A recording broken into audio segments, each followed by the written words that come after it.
ஓ bro bro bro bro bro என்ன bro இரு தண்ணி கொடுக்குறேன் ஃபர்ஸ்ட் உங்களை பார்க்கலாம் ப்ரோ. தண்ணி இல்லை ப்ரோ, நகர மாட்டேங்குது ப்ரோ. கியர் இறங்க மாட்டேங்குதுங்க. சேர் சிக்கிருக்கு போல, கியர் இறங்கவும் மாட்டேங்குதுங்க. ரொம்ப ஒரு மோசமான சுச்சுவேஷனாக இருக்குங்க.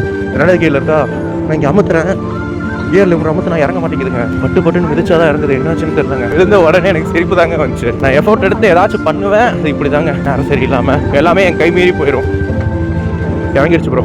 ரொம்ப எஃபெக்டிவாக போட்டு டப்புன்னு அழுத்தின எதுவும் ஆகுது ப்ரோ. ஏதாவது சேர் சிக்கிருக்குமோ இல்லை ஏதாச்சும் மடங்கிருக்குங்களா ப்ரோ? இந்த ஃபேரிங் உள்ள போய் சிக்கிச்சு ப்ரோ. லைட்டாக பெண்ட் ஆயிடுச்சுன்னு நினைக்க, தெரியுதா ப்ரோ? பிரசுது இந்த இடம் பார்த்தீங்களா, கரெக்டாக இந்த ஃபேரிங் வந்து பார்த்தீங்கன்னா இப்படி உள்ள நினைச்சு எடுத்து விட்டாலும் அது போக மாட்டேங்குது. இங்கே ஒரு கிளாம்ப் இருக்கு, இந்த கிளாம்ப் ஒன்று பெண்ட் ஆயிடுச்சு. அங்கே ஒரு கிளாம்ப் இருக்கு ப்ரோ, ஃபேரிங் பிடிக்க. அந்த கிளாம்ப் பெண்ட் ஆனாலும் உள்ளே இழுத்துட்டு இருக்கு. ஏதாச்சும் ஒரு ஸ்பேனர் மாதிரி கிடைச்சா அதை வச்சு இழுத்தரலாம்.